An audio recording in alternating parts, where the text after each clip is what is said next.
Hello guys, welcome to new video.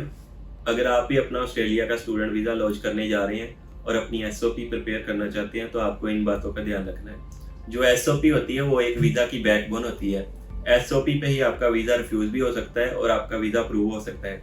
हमने बहुत बार देखा है कि कुछ वीक प्रोफाइल्स होती हैं लेकिन स्ट्रॉन्ग एसओपी से उनका वीज़ा अप्रूव हो जाता है। इसी तरह से कुछ बहुत स्ट्रॉन्ग प्रोफाइल होती हैं लेकिन उनकी एसओपी बहुत वीक होती है, वो अपनी जस्टिफिकेशन नहीं दे पाते तो उनका जो वीज़ा है रिफ्यूज़ हो जाता है। तो अगर आप अपना ऑस्ट्रेलिया का वीज़ा अप्लाई करना चाहते हैं तो आप इस वीडियो को ध्यान से देखिए। इस वीडियो में हम बताएंगे कि ऑस्ट्रेलिया की एसओपी में आपको किन किन चीज़ों का ध्यान रखना है। सबसे पहला जो पॉइंट होता है ऑस्ट्रेलिया के एसओपी में वो होता है इंट्रोडक्शन एंड फैमिली बैकग्राउंड। इसमें आपको अपने फैमिली बैकग्राउंड और अपने बारे में बताना होता है कि आपके मदर फादर क्या करते हैं और इसके अलावा अगर आपके कोई भाई बहन सिबलिंग है वो क्या करते हैं। इसमें आप ये भी चीज़ें मेंशन कर सकते हो अपनी फैमिली के बारे में, जैसे कि आप मान लो लॉ करने जा रहे हो ऑस्ट्रेलिया में, तो अगर आपकी फैमिली में कोई लॉयर है तो आप उसको मेंशन कर सकते हो कि उससे आपको इस कोर्स को करने के लिए मोटिवेशन मिली थी। इसके बाद जो नेक्स्ट पैराग्राफ होता है वो होता है एकेडमिक बैकग्राउंड। इसमें आपको 10th से लेके अपनी मास्टर या बैचलर तक जो भी आपने हाईएस्ट एजुकेशन कंप्लीट की हुई है उसके बारे में अपनी जो है इन्फॉर्मेशन देनी होती है इन डिटेल कि आपने क्या किया था, आपके कितने परसेंट नंबर थे, और उसको आप जो नई स्टडी ऑस्ट्रेलिया में करने जा रहे हो उससे भी लिंक कर सकते हो। नेक्स्ट जो पैराग्राफ होता है वो होता है कि research done on similar subjects in your home country.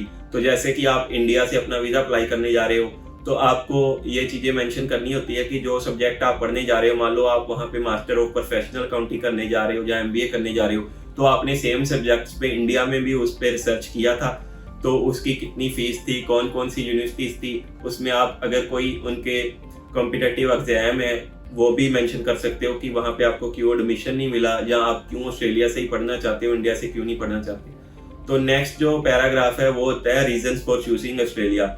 इस पैराग्राफ में आपको बताना होता है कि आपने ऑस्ट्रेलिया को ही क्यों खास करके चूज किया, जबकि आपको यूके में, जहाँ कनाडा में, जहाँ और भी वेस्टर्न कंट्रीज जैसे यूएसए में भी ऑप्शंस हैं, यूनिवर्सिटीज हैं, तो आपने उन यूनिवर्सिटीज या कंट्रीज को क्यों नहीं चूज किया, आपने ऑस्ट्रेलिया को ही क्यों चूज किया।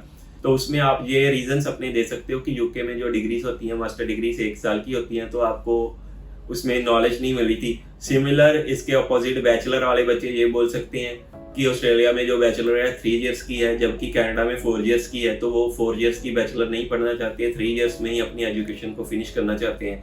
तो आप ऐसे ऐसे रीजन दे के अपना जो है अपना जस्टिफिकेशन दे सकते हो कि आपने ऑस्ट्रेलिया को ही क्यों चूज किया। इसके बाद आपको सिटी के बारे में बताना होता है कि आपने ऑस्ट्रेलिया में जैसे Melbourne, Brisbane, Sydney, Adelaide, Perth, इतनी सिटीज हैं, तो अगर आप मेलबर्न जा रहे हो तो आपने मेलबर्न को ही क्यों चूज किया। इसके लिए आप गूगल पे उस सिटी पे रिसर्च कर सकते हो, जैसे कि आप मेलबर्न में जाना चाहते हो आप वहाँ के ट्रांसपोर्ट सिस्टम पे रिसर्च कर सकते हो, वहाँ के वेदर पे रिसर्च कर सकते हो कि वहाँ का वेदर कैसा है। इसके अलावा वहाँ का कल्चर और वहाँ पे जो स्टूडेंट कौन कौन सी कंट्री से इंटरनेशनल स्टूडेंट्स आ रहे हैं, तो आपको उसमें थोड़ी जस्टिफिकेशन देनी होगी कि आपने इस सिटी को क्यों चूज किया।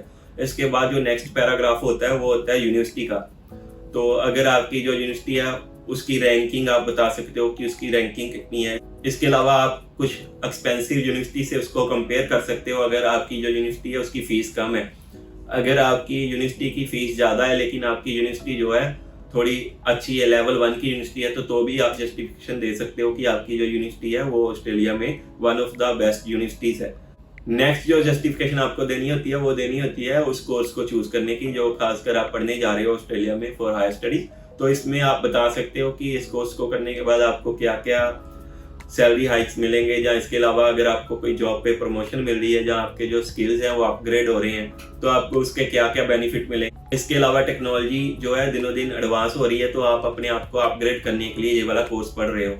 जो इसके बाद का रीजन आपको देना होता है वो है future outcomes and career plans. इसमें आपको टोटल इसके फ्यूचर आउटकम्स बताने हैं, करियर प्लान्स बताने हैं। इसमें आपको टोटल जस्टिफिकेशन देनी होगी कि इसको करने के बाद आपको क्या क्या जॉब्स मिलेंगी और जो आप अपना इतना पैसा स्पेंड कर रहे हो इंटरनेशनल एजुकेशन पे उसको आप कैसे रिकवर कर सकते हो, तो उसका कितने टाइम में रिकवर कर सकते हो, कितने साल लग सकते हैं आपको रिकवर करने में। इसमें आप थोड़ी एग्जांपल्स दे सकते हो जॉब्स की कि अगर आप इंडिया में सेम कोर्स करके किसी जॉब में अप्लाई करते हो तो आपको 20-22 हज़ार की सैलरी पर मंथ मिल रही है। तो अगर आप ऑस्ट्रेलिया से सेम कोर्स करते हो तो उसकी जो रिकॉग्निशन है जो ज़्यादा है, तो इसकी वजह से आपको जो सैलरी हाइक मिलेगा, तो आपको टोटल जस्टिफिकेशन देनी होगी उसकी कि कैसे आप जो है उसकी कॉस्ट रिकवरी करोगे जो आप स्पेंड करने जा रहे हो ऑस्ट्रेलिया में। नेक्स्ट जो पैराग्राफ होता है वो होता है motivation to return to your home country. इसमें आपको जस्टिफाई करना होता है कि इस कोर्स को फिनिश करने के बाद आप अपनी कंट्री वापस आ जाओगे, उसके रीजंस देने पड़ेंगे। जैसे कि इसमें आप बहुत सारे रीजन दे सकते हो, जैसे कि पेरेंट्स,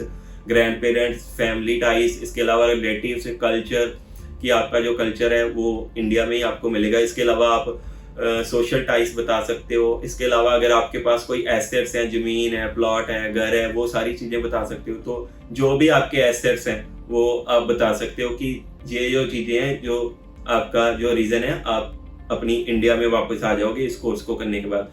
नेक्स्ट जो पैराग्राफ होता है वो होता है अकोमोडेशन अरेंजमेंट्स का। ये बहुत जरूरी है कि आपको ये भी रिसर्च करनी पड़ती है ऑस्ट्रेलिया के लिए कि जिस सिटी में आप जा रहे हो वहाँ पे आपने जो है अपना अकोमोडेशन अरेंजमेंट किया हुआ है कि जब आप ऑस्ट्रेलिया में लैंड होगे तो आपको कहाँ पे जाना है। अगर आपने वहाँ पे कोई मोटेल बुक किया हुआ है या एयरबीएनबी बुक किया हुआ है, जहाँ आप किसी फ्रेंड के पास जा रहे हो या रिलेटिव के पास जा रहे हो फॉर इनिशियल पीरियड, तो आपको सारी चीज़ें मेंशन करनी होती है। इसके अलावा आपको उस एरिया में जहाँ पे आपकी यूनिवर्सिटी या उसके आसपास के जो एरियाज हैं, सबर्ब्स हैं, उनकी रिसर्च करनी होती है कि वहाँ पे जो रेंट है पर मंथ कितना रेंट है या पर पर्सन के लिए कितना रेंट है। आपको सारी जस्टिफिकेशन देनी होती है कि आप जो है उसको अफोर्ड कर पाओगे।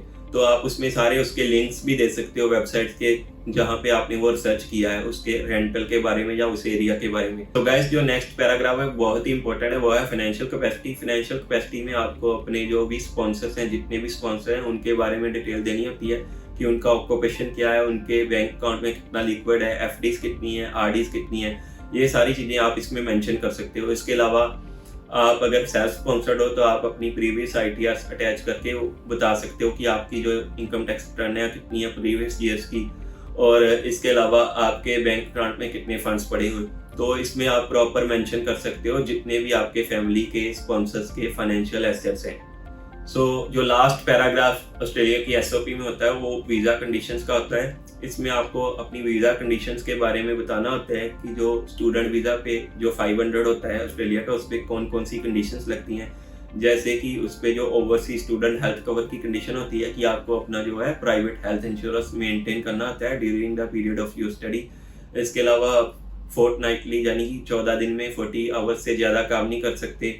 इसके अलावा अगर आप अपना एड्रेस चेंज करते हो तो आपको अपने एजुकेशन प्रोवाइडर को बताना होता है कि आप अपना एड्रेस चेंज कर रहे हो। तो आपको जो भी सारी स्टूडेंट वीज़ा की कंडीशंस है वो बतानी होती हैं कि you are aware about these conditions and you will follow these conditions after landing in Australia. Guys I hope कि ये वीडियो आपके लिए बहुत ही यूजफुल होगी अगर आप अपना ऑस्ट्रेलिया का वीज़ा अप्लाई करने जा रहे हैं।